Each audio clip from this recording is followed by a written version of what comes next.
Hi, my name's Daryl, and here's your Toyota news for the after Thanksgiving Black Friday. So today's news really is focusing on the RAV4, and some of it's a little bit old news and some of it's new news.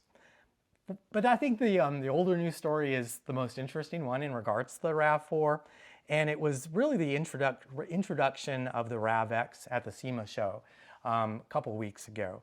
Now, I didn't talk specifically about this story when it was when it happened at the SEMA show, because really I was kind of focusing on the new Land Cruiser. That was just so amazing. I couldn't think about anything else, as well as the kind of the new concept Toyota Tacoma pickup truck. But they also introduced at the same time the RAVX, and this is meant to be an off-road RAV4.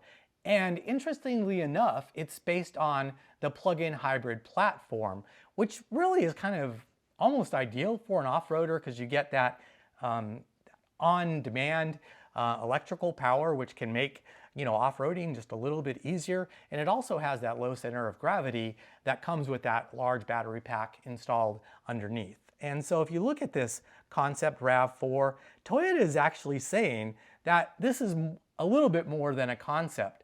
And I'm not sure what that means. I mean, for the most part, you could build something like this yourself with the parts that they mentioned in this story, but to actually bring it to production as a RAV4 Prime off-road vehicle, yeah, that would be super, super exciting.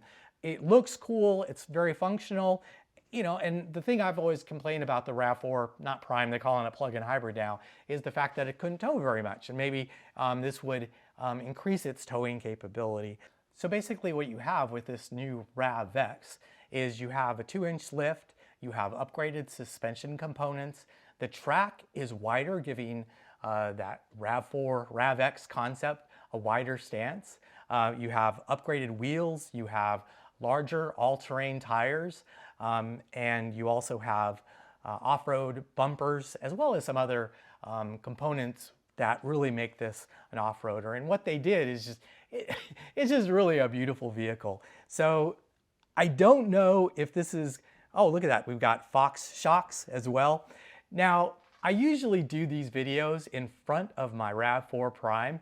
I have a Jeep Wrangler as well, and so just to kind of celebrate the introduction of the RAVX, and maybe it's a possibility, I decided to, sit in front of my Wrangler instead of my RAV4, just to give the RAVX some inspiration.